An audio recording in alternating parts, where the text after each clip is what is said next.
everybody included. So who would like to start off with any comments, critique, questions regarding this? I have a question, maybe stupid. I'm from Poland, and the situation we talked about 2 days ago about refugees. And I would like, I've heard that it is 15 million refugees, as I understood, who left this threatened area. What are your predictions, or what do you think, what will happen with these people, and is there any solution how to solve this problem? And yes, of course, I know this is stupid, but you are an expert. And the second, I think many of us read this controversial book written by Hilbert, this is submission about France under Islamic and Muslim Wilbeck. And this is the second stupid question. What are your predictions according to Europe for 10 next years? You know, it reminds me what you asked after the, there was sort of a war, military campaign in Gaza. It was called Protected Edge. And Protected Edge. Yeah, Protected Edge. And I got kind of a very flattering invitation from the parliament. Any Canadians here? Yeah, jokes. From the parliament in Ottawa to come and to speak or to have a presentation about the Protective Edge thing. And the night before, I got a call from the one of the secretaries of this parliament saying and asking me very kindly if I would be so kind as to change the presentation's topic. And when I asked him actually what to, he said, we'd rather hear you about ISIS. And I gave kind of a 1-hour presentation about ISIS. And then when it came to what we call the Q&A, the first question was, well, that is fascinating, one of the MPs told me, but I wonder what are you going to do about that? And when I asked him, who is you? He said, Israel, of course. I think that, and I told him quite in a kind of a manner, it's very strange because I was about you to ask you the same question, what are you going to do about that? And this is what I ask you. I mean, it depends on you and not on them. You see what I mean? Yeah. The thing is that we have to understand how serious the situation is. Now, if you are going to find kind of a shelter with notions of, let us say, political correctness, if you are not going to name that, there's no way actually you're going to solve it out, or even partially. So it is kind of a Marshall Plan for each state to start thinking of itself and to deal with the many delicate things that has to do with the constitution and with the political culture. Now when it comes to Eastern European states, I think they're going to have the formula, one way or the other. When it comes to Western European states, I'm not that sure that this is what we're going to have. It would be very painful for such societies, and the more atrocities they're going to get, they're going to learn that something has to be changed, not only in the modus operandi. Something has to be changed when it comes to the basic perception of what a state is, what our political culture is, what our society actually should adhere to, and so on and so forth. You see what I mean? The problem is not with the refugees. Refugees are people who would like actually to have a better life. They are being haunted by, you know, here and there, and they would just try to secure themselves. What I think you should take into account that this is a transitory phase. There is a wake-up call there. Wake-up call. Some states take it seriously, and we do hear some things, even viciously actually, being stated, like Hungary and some other states.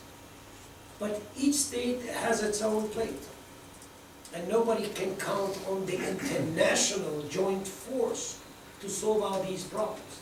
Because if you would like to, so let the United States talk to Russia, create kind of a joint apparatus with which to get into Syria and Iraq, one-time Syria and Iraq, and create kind of a new reality which is providing job opportunities, which is just defeating ISIS, which is coming up with sort of a federation in Syria or in Iraq, which respects the otherness of the other.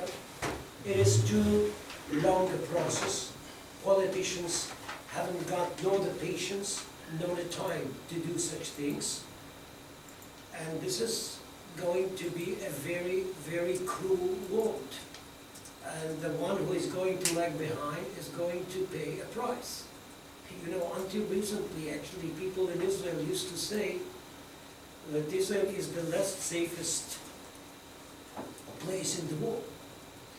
Now Israelis are, you know, one way or the other, coming up with the opposite, saying that Israel is the best place or the safest place in the world, not because it is like that, but because we are keenly aware of such things and problems.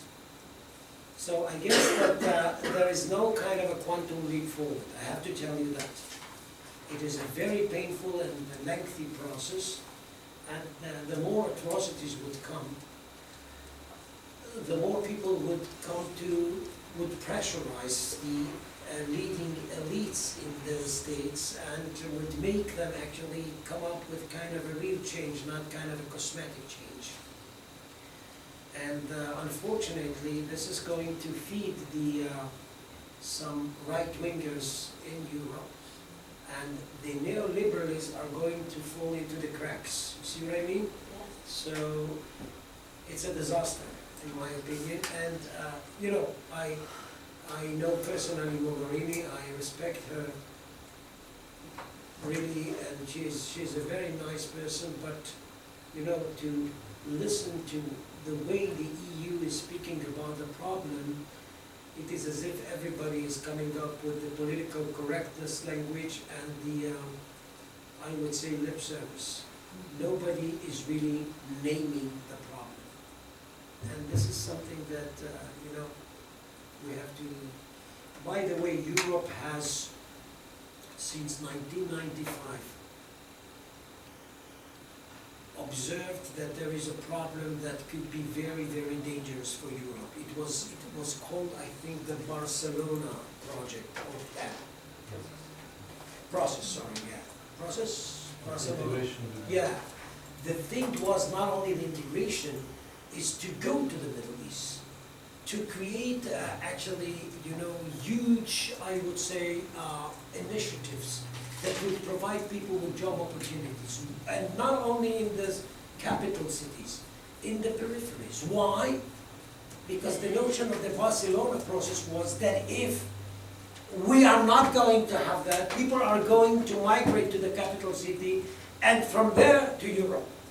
So if you are not going to solve the problem, you are going to be visited by the Middle East, which is the change with regard to history.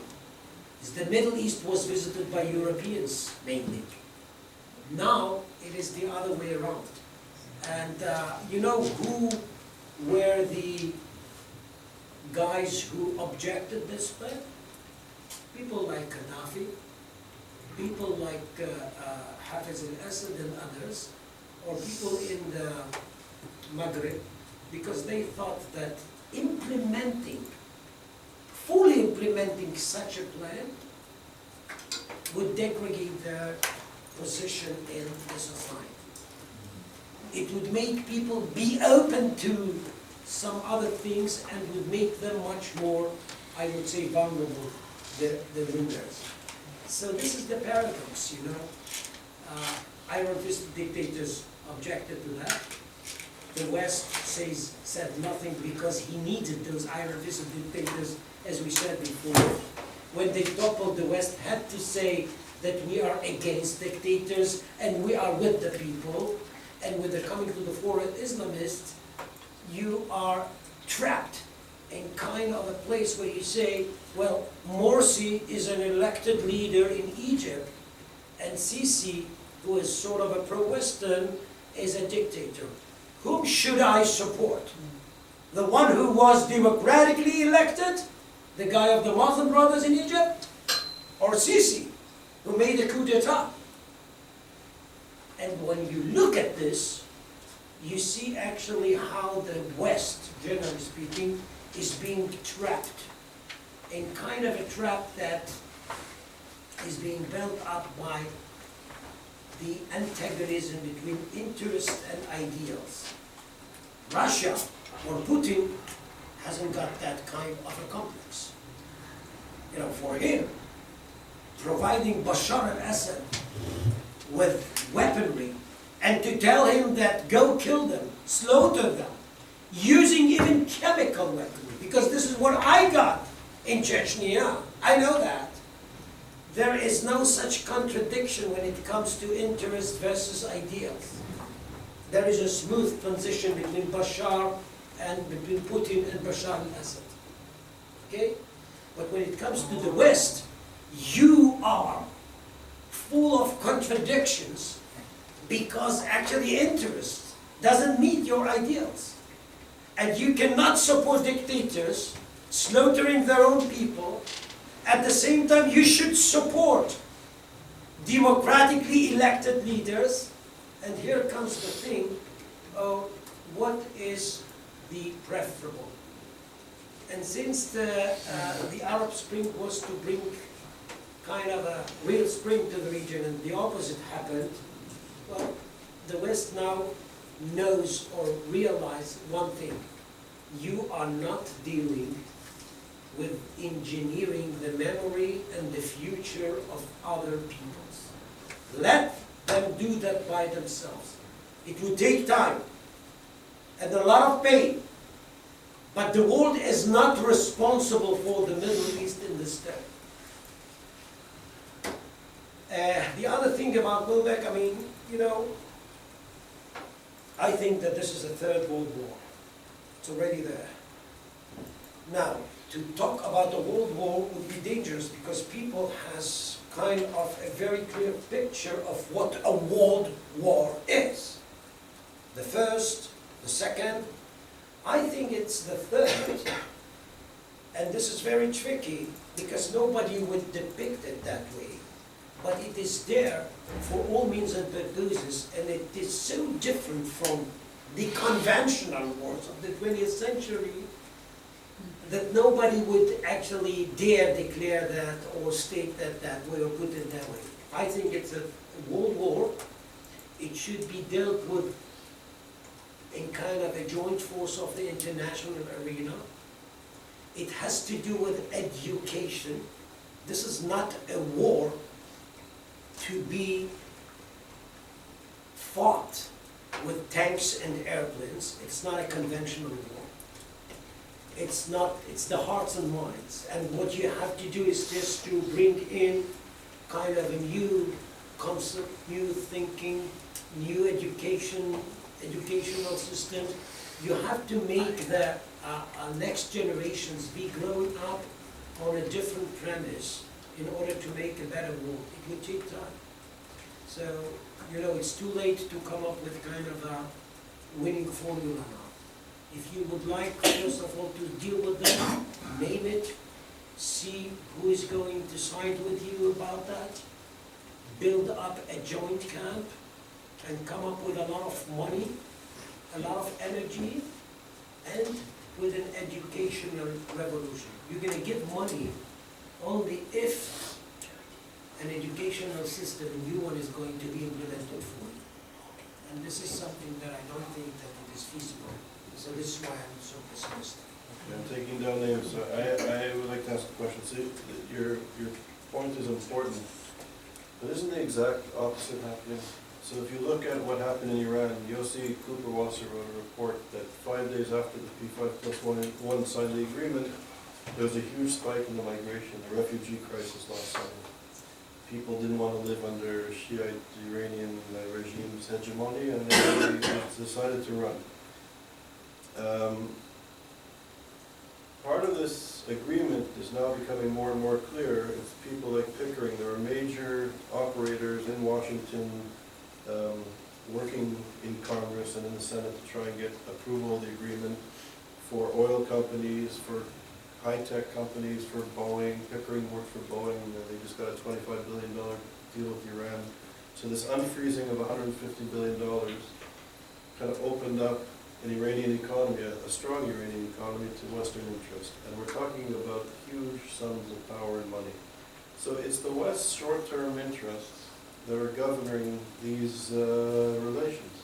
So how can we create a Marshall Plan or a Barcelona process where we come in and we create new ideas and new concepts, because the new ideas and the new concepts are coming from the Islamists.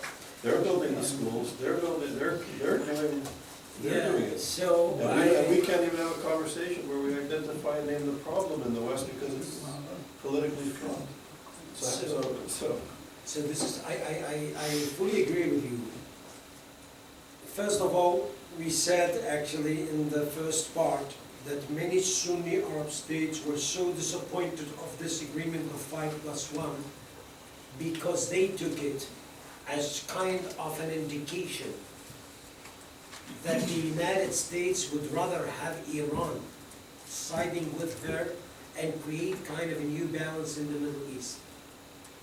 They don't count on nobody, and this is why I say the Middle East is so combustible.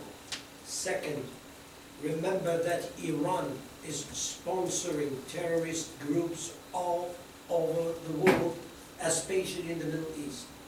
Now they have the ability to do that more and more because they're going to get a lot of money from that deal. I won't talk about the ballistic missiles and stuff like that because it is out of the deal. So basically we have here a very problematic deal. This is the only thing I think Barack Obama could actually show as his legacy or something like that. So this is why I think the Americans do speak about that too much. But I would like to take what you said here, Charles, in order to make sure that, and get back to the first question. Only Muslims could really cure this problem by creating from within a camp that would make actually, or would come up with a counter-narrative to the narrative of ISIS. You see what I mean? For me, any British here? Sorry.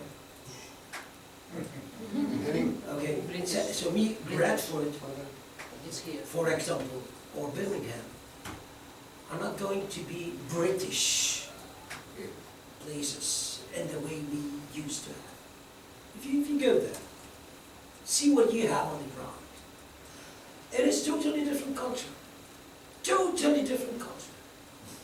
And people are confined themselves to their one time primordial identity, as we say. And it could be seen in markets, in the way they are dressed up, whatever, the language. But it's also actually the concept. So you have to build up bridges by which to have a strong British efforts that would include all, the same goes for Poland, the same goes for Israel. The strong and healthy state is a state that could come with kind of an ethos that would provide everybody with a place within it. You know what I mean? What we have here is the opposite. And again, this is why I'm so pessimistic, and I don't think it's feasible at this stage. Oh, okay. So next on this was David and then Katsu. Well, the good news is you answered most of my questions already through the others, but to take a slightly different tack, it wasn't that long ago when Meyer Litvak was talking about the discussions about the eventual agreement regarding the Iranian nuclear program. But he went out of his way many times to say that it was not a question of whether or not Iran got a nuclear weapon. The question was when. That was the only question. Exactly. But he also stated that Iran was also the most perhaps unusual in some ways, still democratic country, and given its population.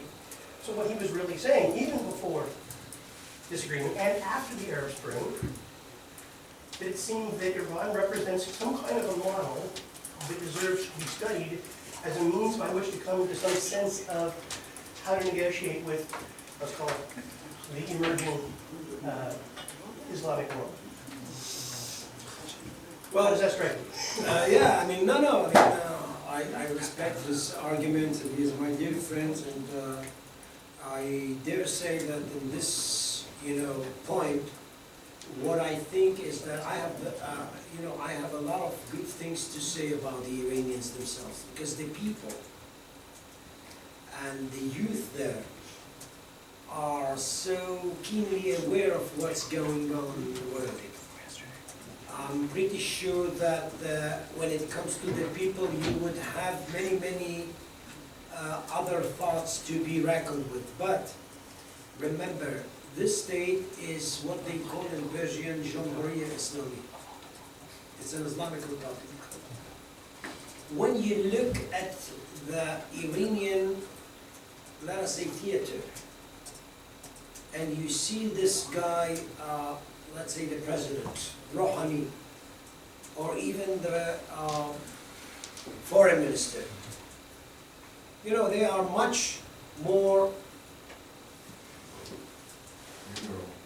I would say, more open when it comes to English, when it comes to the world. Some would say that even they are very charmantic, at least when it comes to this foreign minister. But remember, these guys are just civil servants. The guy who has the real power is not to be democratically elected. This is the supreme leader, Ayatollah Ali Khamenei, and he is part and parcel of the notion of Islamic Republic. In Persian, it is called Velayat al-Faqih. Velayat al-Faqih is the rule of the jurisprudence, which means that after the Shah, the only eligible leader could be the one who got this Islamic knowledge or knowledge in religion. He should be also the leader. So this is a very, let us say, strange democracy. The people at the apex of the pyramid elect themselves by themselves. The people, the Iranian people, have the right to vote, but not the right to be elected unless the Ayatollahs permitted you to do that. See what I mean? Sure, but it was related to my collection, not next leader. No, but Khamenei is the supreme leader in Iran. Only formally. Sorry? Only formally. Yeah, but So this listen, would you can say it's only formally, but to get a decision about the arms deal, or to get a decision about getting to a war or peace or whatever, the one who has to have approved that is Khamenei. No such thing can be handled without them. And you say Khamenei, there are some other 7 high clerics there together with Khamenei. Basically what I'm trying to say is that the authority is to be found there.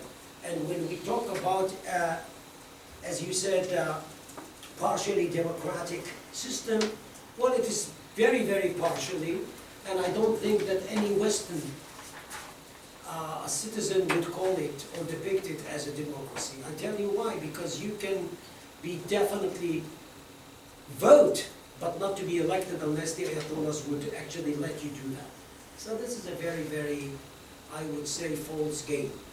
And since Iranians are very shrewd and cunning, and since they managed actually to just, you know, get kind of a very, very profitable deal without actually getting or give up on nothing, I think that Iran is part and parcel of the problem of the Middle East. Now it has become the lesser evil, because ISIS is the evil, and Iran is capitalizing on that. But you know, Iranians know how to do politics. This is what I think we should learn from them, if you ask me. If you would like to understand the convoluted process of Middle Eastern politics, go to Tehran. There you would find actually the way by which to negotiate Westerners, other Middle Easterners, they know that. And don't forget, Iran is not Iraq, is not Syria, is not Lebanon. Iran is a 3 millennium empire. Don't forget that. They have political experience more than anybody else on earth. And they know how to do politics and how to do the give and take. They are negotiators. As we said before, bazaar is part of the DNA when it comes to Iran, and they know how to deal with that. And basically, you should just be very, very cautious while dealing with Iran, because you can see one thing they want you to see, but on the other hand, they will do the opposite. It's sort of a double standard game. So we have Katya and you. I guess I do have a question, but Guillaume put his hand up exactly in the middle of your speaking. So I think you had it. No, go. It wasn't related I'll- directly? Because I'm about to go off. We have a. It's up to the chair. Is it very much what, Well, I wanted to ask about the dissent movement in Iran. I know that about the what? the dissent movement. Okay, so hang on, we have a lot of. I don't know. Come back to you, okay. So I have analytically, because there are two different directions. One that you're describing is a political, historical moment in time that is a big shift from before. In terms of the vocabulary that we use, in terms of the conceptualization that people in the quote-unquote West, I will say here US, Western Europe in particular, seem to be referring to, the vocabulary of primordialism, of timelessness, totally takes out of the picture the politics of sources, of power. That's one. So I would like you to explain what you mean when you deploy the term primordial, which is the classic anthropological term that leaves people static in history. And the other, that I have problems, I've always had problems with in the West, is this notion of religion as somehow religion and religion versus secularity, which is very much a Western Christian idea, that somehow you have spirituality and that belongs to the realm of religion, everything else belongs to secular. So in the context of the Middle East, which includes everybody in the Middle East, it seems to me that when we use the term religion, it includes faith and values, but most of all it includes laws. And that is a political structure. So if you could address that. And then the third is your reference to Putin. And I wonder whether or not you were suggesting that maybe we need more Putins around. No, I mean, you can't have Putins around. This is what I'm trying to say. The West would have to change itself in order to really deal with that problem. I'm not suggesting that you should bring in Putin or something like that. You can't. It is against your DNA, you know. And you have to just have a second thought about neoliberalism. You have to have a second thought about your constitution.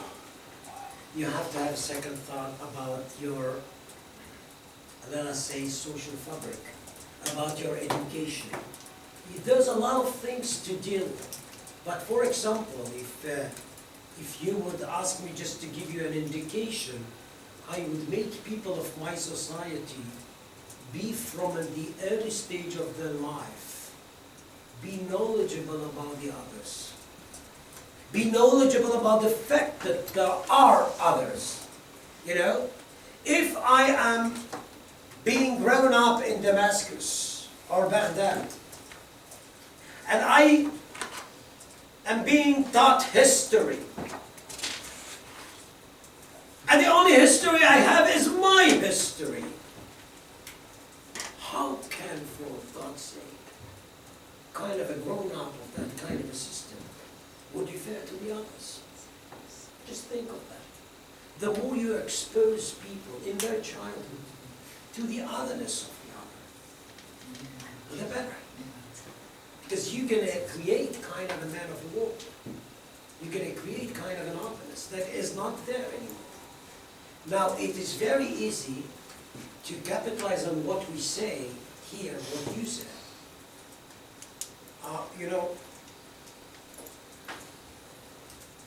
to make them goad each other, you know what I mean, and have me and the other fighting against each other in order to, I don't know, have a victorious say or word in the end game with which actually to build up our future. I think that it is a time where something is happening and it goes against the story of the 20th century. Francis Fukuyama said in 1989, or he came up with the end of history, which is a very pretentious idiom, of course. History is not being ended up. Never.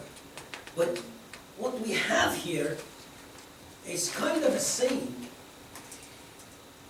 that with the downfall of the USSR,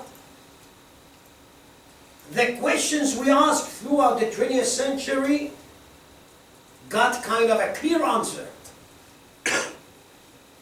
The West, the neoliberalism, capitalism, whatever, are going to prevail, one way or the other. Now here is the paradox. Instead of having kind of a world like that, which is being supported by the miracles of globalization, we got the opposite. It is more kind of an awareness of myself, to my history, to my people, to my origins, to my everything. And less than what we call, how they did put it, multiculturalism in Europe.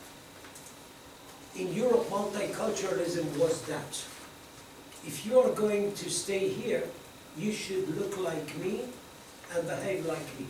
This is not multiculturalism. This is patronizing the other.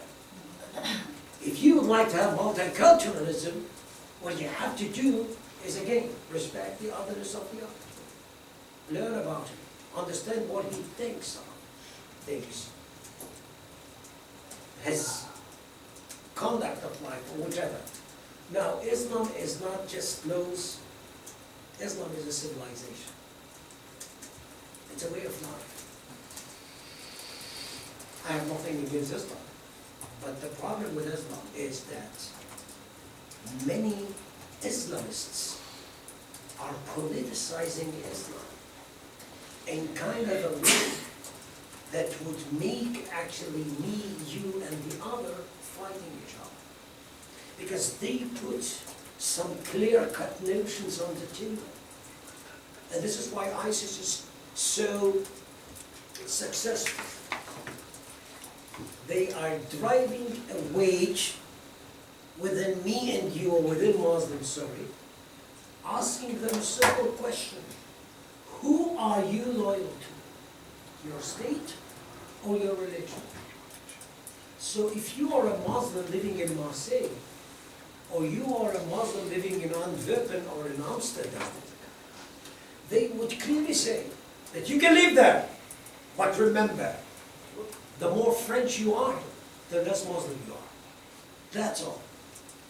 Don't think of it. Now, you are not getting kind of a logic argument here to come up with. You are not dealing with material here. You are dealing with a concept of who I am. And here again the vicious trick. If you are in a trouble, whatever the trouble is, and you are very antagonized when it comes to your neighbors and your state and your neighbor or whatever, and your state, this is something you can buy easily at a certain point. As if you're going to solve out your problems by adopting what comes from the outside. And you know, the game which is being played with, let us say, convoluted process of identities is very delicate. Each one of us has a ladder on his back or her back of identities. You can be identified as a lecturer. You can be identified by the city you live in, by the city, by the state you were born, by the state you do live now, by your family, by your clan, by your tribe, by whatever.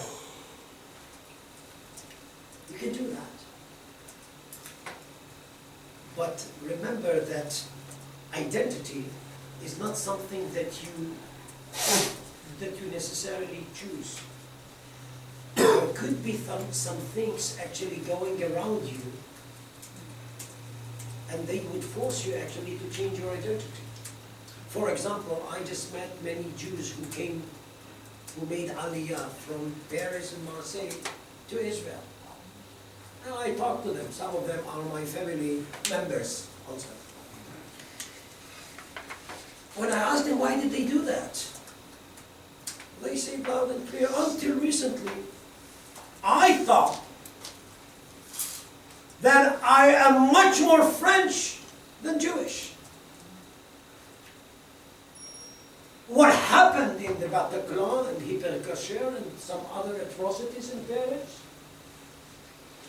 made me think that, you know, they speak in Arabic too, غصباً عني, I don't know, you know Arabic speakers here? Any Arabic speakers?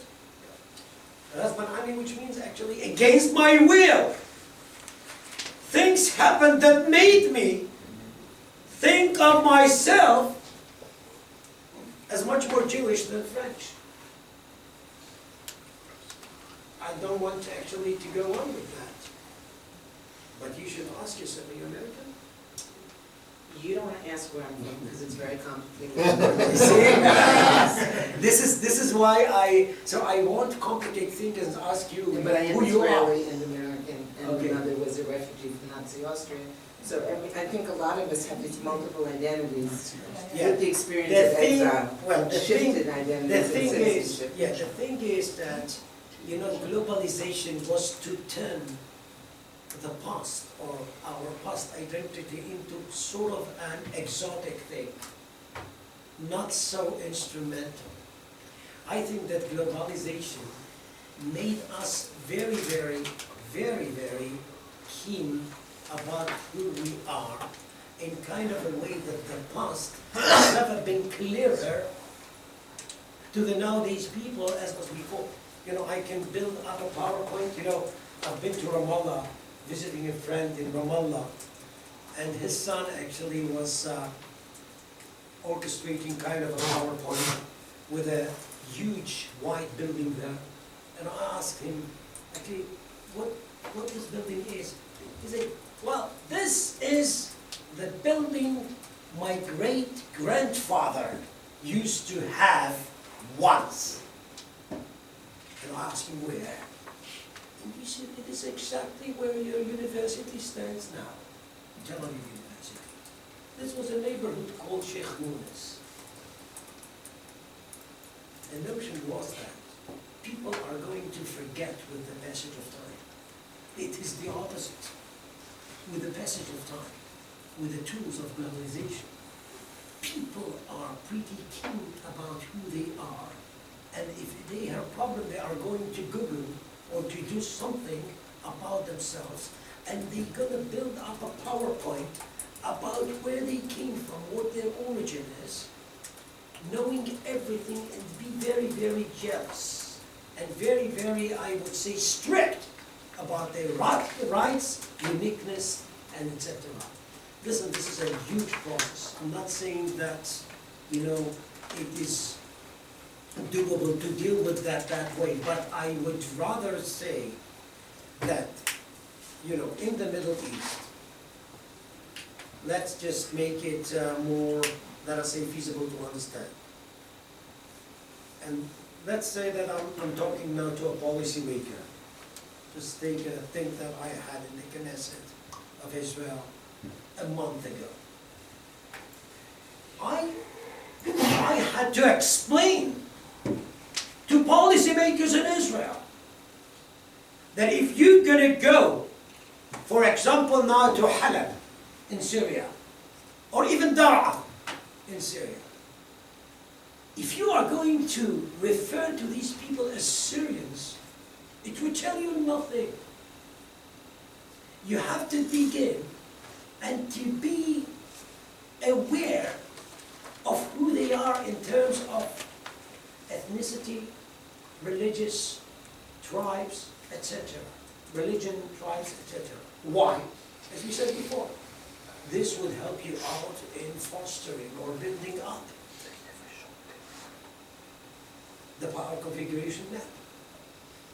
If you're going to ask somebody in Halab or in Dar'a who you are, a Western mind would wait for something which goes in accordance with my nationality. You are either Lebanese or Iraqi or Syrian or whatever. This is irrelevant. This is a question this is an answer that fits the 20th century agenda. Now I have to know if you are a Shiite or Sunni, Druze or Kurds, and I have to know what does that mean, this word, and what the sect is. So I have to be equipped with a totally different understanding about history, vocabulary, sociodemographically speaking, etc. Bear this in mind because this is, as I said before, this is, I would say, a wake-up call. Definitely wake up. Yeah, I have a lot of things in my mind, so I will try to be brief. Okay, I'm going to interrupt, there's a lot of questions, so let's try to... okay, I'll try to be brief. I mean, Kathy started with the identity issues, and you know, I was buying a lot of your arguments, but the issue of identity, I'm not absolutely sure because the globalization, how it's challenging our identities, and you know, Stuart Hall and others were writing already in the 80s about it. You know, some people are strengthening their national identities. We can see it in Central Europe these days. Some others are strengthening their tribal, very primordial identities. I'm buying that. But others are, you know, building their particle identities. You know, I'm from New York or Manhattan, you know, and that's it. I don't care about the rest. You know, some others are strengthening their universal identities, you know, cosmopolitan. But what we see, in my view, is that many people are building their hybrid identities. And this is exactly what, in my view, will happen also in Middle East. It will be very strange hybrid identity where religious and various tribal identities will be merging somehow. So I would be curious what you think about it. And the second, and that will be very So just let me tell you about that just a minute. Hybridity is the solution. But for this hybridity, you have to be aware of the other, and the other would have to be aware about you. So I'm not going to force myself on you, you're not going to force yourself on me. We are going to build up a bridge that would make us a Jewish American, American Jewish, Muslim American, American Muslim, whatever, you know. The thing is that this hybridity is not just kind of a thing to be grown up by itself. It has to do with education. And this is why I said it everywhere. In the United States, it's very easy to talk about that nowadays. But in the Middle East, it would be kind of a revolution to just come up with in order to make the other be acceptable one way or the other. Okay, but I had a question. I mean, Yeah. okay, very short. What should be, because I'm buying your argument, so what should be the policy and approach of Israel toward the Middle East in the future? What might be, And what will be? tomorrow. Okay, so that's what we are going to. Tomorrow Israel, anti-Semitism, the Middle East, the wall, whatever. Okay, so, On top of what we said before. Because if you understand what I'm saying here, and this is the final chapter of my book, if it is a wake-up call for everybody, let alone for Israel. Because the changes are so deep and dramatic here that Israel has to change its modus operandi too. We'll talk about it tomorrow. I just want to make one quick point, and of course, it's through it all, the notion of power. Power has a very crucial part of identity and how people identify and where to identify. That's why the problem with the terminology of primordial. Maybe people Primordial use is something that I was attacked by many people who said that I'm an Orientalist. I mean, in the States, of course, and in Germany, well, it's what happened, I don't know. And they say that using this word, primordial, is so vicious and so Orientalist that I should just find something else. Let me give you... essentialist. Essentialist, yeah, I am an essentialist, yeah. Let me give you kind of an example. I've been to Mannheim, Germany. Any Germans here? Which generation? Well, I've been to Mannheim in 2005, introducing my paper about the Sunni-Shi'i clash. And when I entered, there was a German professor coming up with the saying of, well, sir, we cannot forget that you are an Israeli professor who would like to belittle the Palestinian-Israeli conflict and try to convince them that there is something else going on in the Middle East. It won't help you. Shiites and Sunnis are Muslims. This is what he said. Even in Israel. In the Israeli academia, I was time and again attacked by this Sunni Shi'i pie in the sky. The Arab Spring served to make people much more aware to their Sunnism and Shi'ism. And now I think that nobody can understand even roughly what's going on in this region without Sunni and Shia. So is it a primordial identity or not? I don't know. It is something that was gleaned from times immemorial, being reshaped by the tools of globalization and sending kind of a message to the region. We are back. No, you have a different theater. This is what I'm trying to say. I don't know what we're going to end up with. I don't know. Just tell you that in order to read the nowadays theater, you have to be equipped with something so different from what we had in the past. This is what I'm trying to say. I actually have a question for clarity. When you started, you talked about the necessity to look at it differently with a 21st century perspective. And so 21st century compared or evolved from 20th century. As I was listening to you, I heard 20th century being Middle Eastern perceived as dictators and top-down type of authority. And that the Arab Spring represents the break towards this 21st century, which requires a bottom-up. So for clarity's sake, what I didn't understand was the role of religion in both. It seemed that I heard that, or maybe I misunderstood, that when it was top-down, that religion was used as a tool to control people.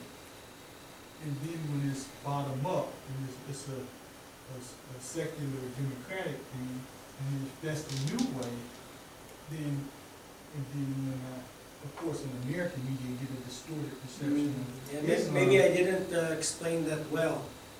In the 20th century, religionists were haunted by the iron-fisted dictators. Because the iron-fisted dictators, to a large extent, adopted the notion of Arab nationalism. Arab nationalism. Okay? which is an anathema to religion, basically, to Islam.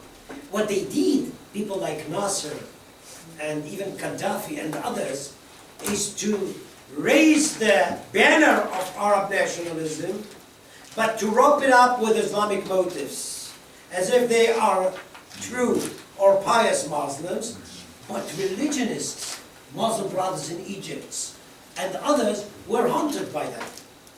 Now, what happened in the 20th century, 21st century's Arab Spring? Democracy, and of course, the one who is familiar with the scholarly literature about revolution, we have the post-revolutionary fluctuations, and as is always with revolutions, not those who really started or initiated the move are going actually to, let's say, got the benefits. It served as kind of a corridor through which Islamists were to come to the fore. Everybody was insisting of democratic elections. Well, go to the polls. In the polls, actually, radical Muslims or Islamic, as a political Islam, sorry, parties were to get the upper hand. Now, it has changed since then, but it is very, very tricky. You know, when you talk about democracy, and we saw that in Gaza with Hamas, we saw that even in Tunisia, and first, of course, in Egypt, firstly, people identify religionists as just rulers that should be given a chance to run society. They don't know how to run societies, those Islamists. You know, that's the problem. And thereafter, there is kind of a period where the people are becoming much more realistic about who should be the leader or the... What I'm saying here is that you are right. We did kind of a jump, but I dealt with what I call the post-revolutionary fluctuations. Revolution is a very convoluted process. More often than not, it leaves behind almost the opposite of what the revolution was vying for. And this is exactly what's going on here. So David, you've got your I'd like you to clear up something with regard to this centuries-old identities, primordial identities, as you call them, along the lines of Shiite and Sunni on the one hand, and along the lines of, I don't know, Alawite, Gaddafi, tribal identities on the other hand, you know, ethnic, religious. Within Sunni, within Shiite, there are multiple ethnic groups, right? I mean, tribes. Certainly within Sunni. Well, tribes and ethnicity is much more older than Islamic rifts. Okay, here's my question. That undermined the nation-building efforts, the effort to establish a national identity. Will it undermine the effort to establish a religious identity? Will it undermine the caliphate in the way it undermined the nation?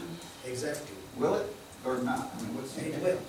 So what I'm saying, that the only solution that could be actually sort of work out when it comes to, let us say, one-time Syria,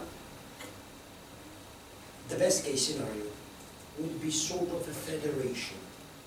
Sort of a federation that would recognize the status of Alawites, Kurds, Druze, Sunnis, Shiites. It's a multi-ethnic and multi-religious and multi-tribalistic conflict. It is kind of a real convoluted complex. And you know, you can build it up. If, you know, Arabs versus Persians comes before Islam.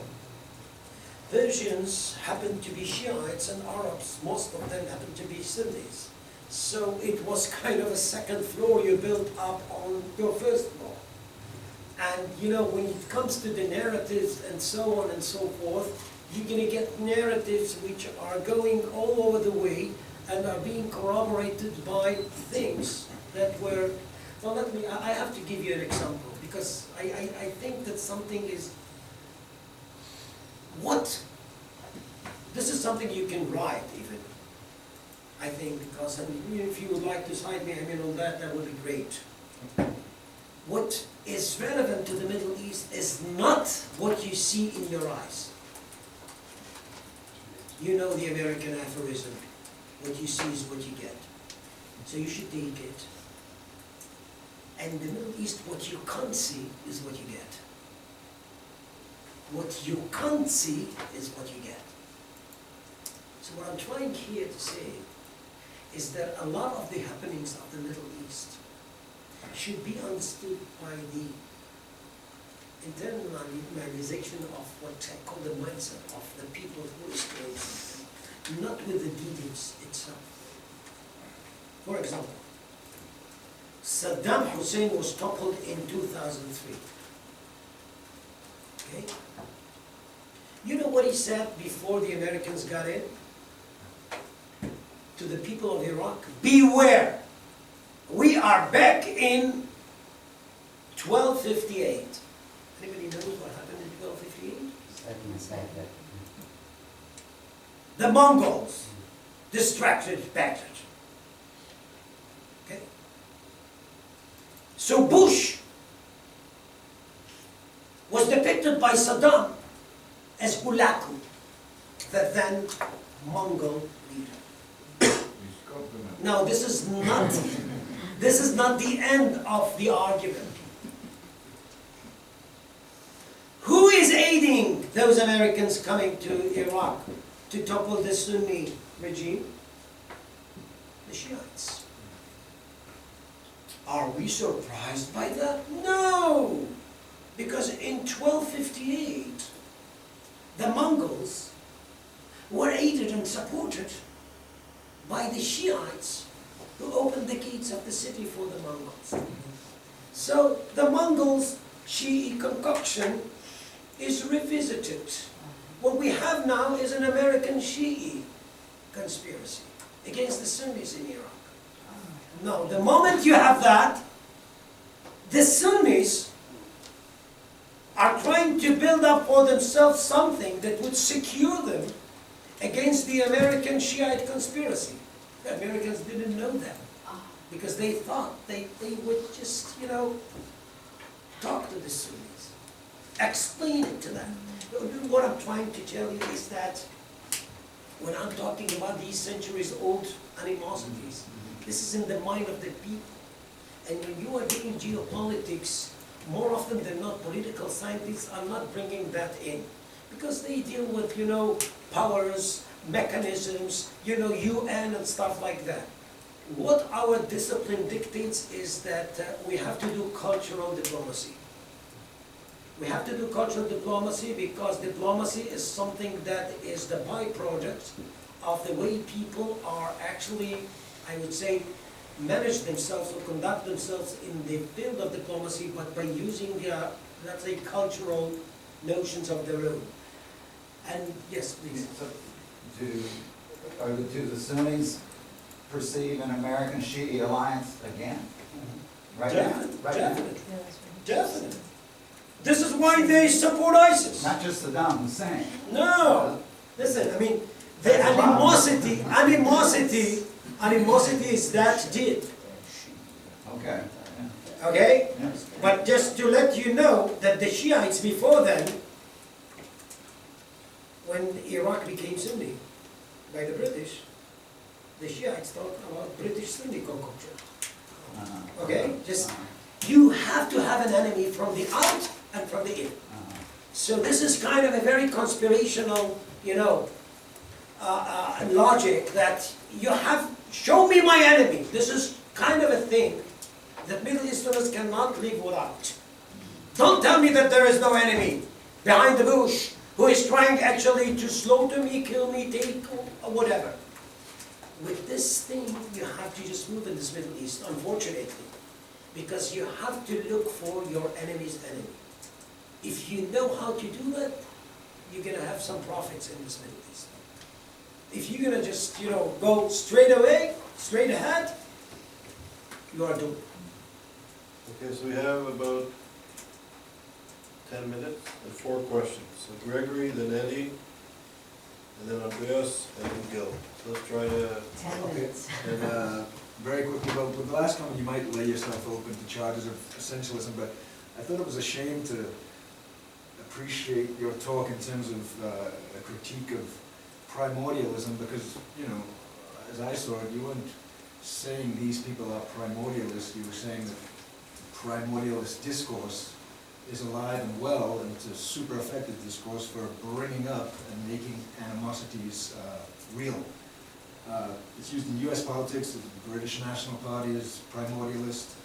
Trump's a primordialist, appealing to some America that was great at some point and that will be great again. So I don't think you're saying people are, somehow defective or lesser human beings because they're primordialists, but analyzing how discourse and ideology and narratives are primordialist, and they produce perhaps primordialist entities. But just let me assure you that this was very, very not well taken in the Sure. American academia in the 90s and the opening years of, I was there, I saw it, I heard it, I can't actually. And even today. Yeah. And even today, my question is about Iran again. To what extent this Persian identity, pre-Islamic identity, has a chance of being primordially resurrected in some good way, potentially? And to what extent then, I think you just talked about it, but I missed it somehow because I was thinking about what I might say.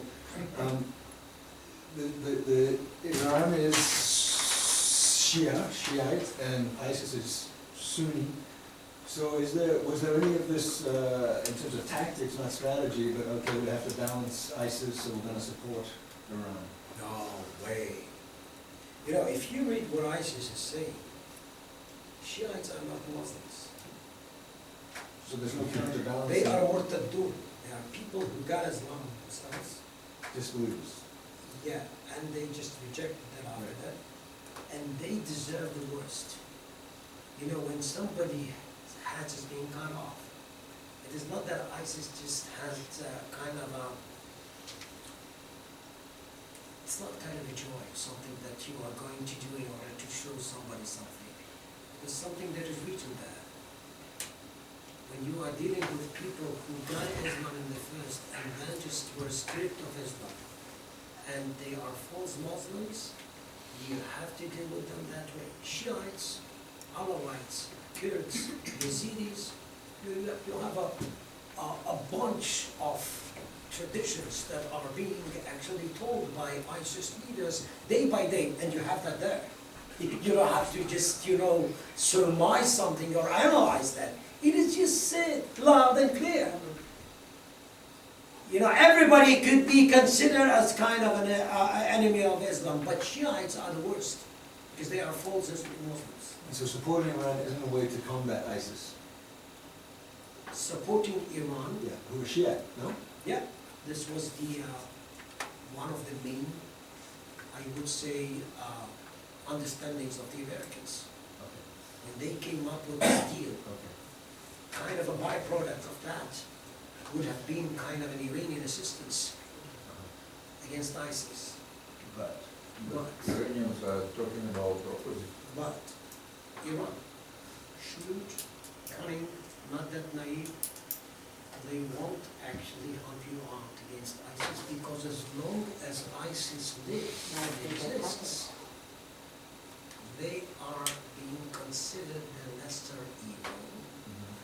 They can support terrorism, do a lot of things on behalf of this deal, and nobody will deal with them because the snowball is always there. Don't make the Iranians angry, because we might need them against ISIS. It won't happen. the Iranians or the regime? The regime. No, of course the regime. The regime. Okay, Eddie. Mr. Rossi, apropos the Americans, I told Charles earlier you should give this briefing for Obama administration. Anyway, 2 days ago, it was the 7th of August In '98, Al-Qaeda destroyed the two embassies in Kenya, in Tanzania. I didn't see it on the New York Post, on none of the American newspaper. Is this the Obama legacy? Why no one reported it? Why? Well, listen, I think that, I take it seriously. I mean, I don't know what does that mean, but if I would have to answer on that kind of a question, I would say that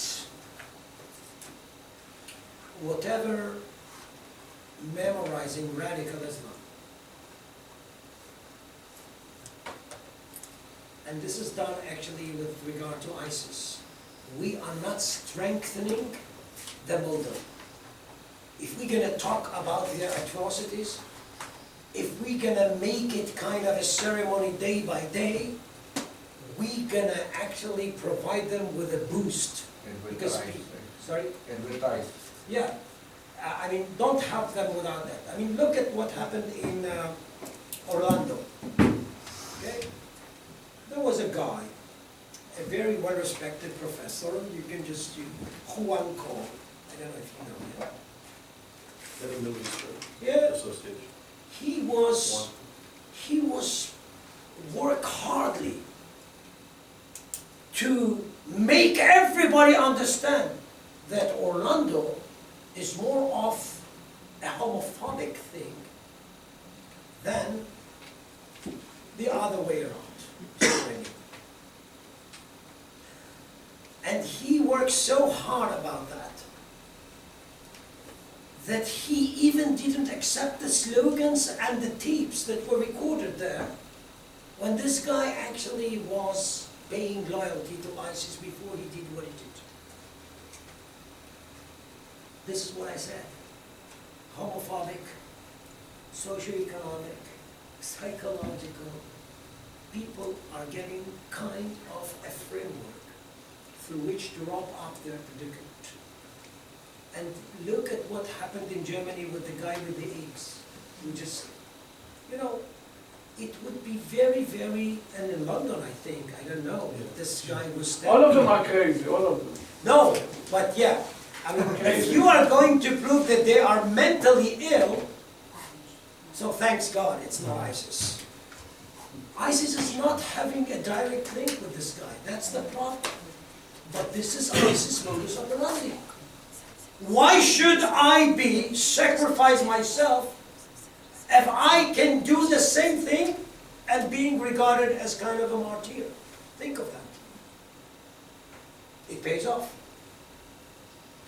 So I fully agree with you, and I think that there is kind of an intention to just Ignore. belittle that and ignore that in order to not let them actually say that it goes on. Andreas and then Gil, we have to, just a few moments. Okay. What about Middle East and North Africa? That was not mentioned. If you split these two areas and not, as in the public discourse, is in the same paradigm. What about Sinjar and Yazdi in that tribe and state and the faith state? Or Well, let's start with the easiest one. Yazidis are kafirs, okay? They should be slaughtered, their wives should become slaves, and their children should be given the privilege or the right to choose if they would like to Islamize themselves or being killed. Okay, that's Yazidis. This is Sinjar. And you know, think of that, Syria and Iraq. Sinjar is the mountain of the Yazidis.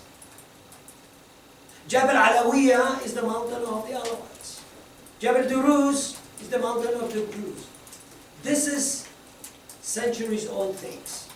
Because if I would like to make myself or preserve my uniqueness, I should go up to the hills or to the mountains, make sure that I'm not being assimilated by the others, and this is it.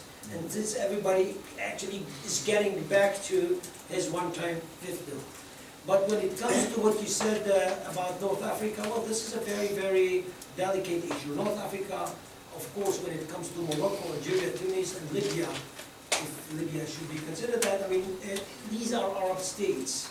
But, you know, each one of them is having a totally different experience. When it comes to Libya and Tunisia, you know, we had the Arab Spring there. But if there is an exception to the rule when it comes to the Arab Spring, it would be Tunisia. When we have sort of, you know, sort of a process that makes us believe that something there is pretty different. Why? I mean, maybe it's part of Tunisian history, women emancipation there. The openness toward France and actually the internalization of French culture. Who knows?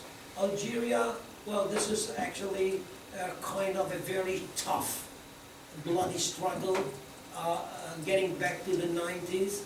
And then actually, you know, when people saw the Arab Spring, they tried something in Algeria, but Bouteflika, the leader, actually crashed down on them and just made them understand that here we have a history of violence. So we are not going actually to stay and wait what this state is going to say on the others. Morocco, of course, is a monarchy. Monarchies are pretty resilient for the time being. And I tend to think that when it comes to monarchies, they have kind of a much more room to have sort of a modus operandi or middle course with the people, because people has a lot to lose. This is something that we see in the Middle East. I saw it in Jordan. When I asked Jordanians actually what is the probability of having Arab Spring, they said, listen, if revolution means what's going on in Syria, we don't want that.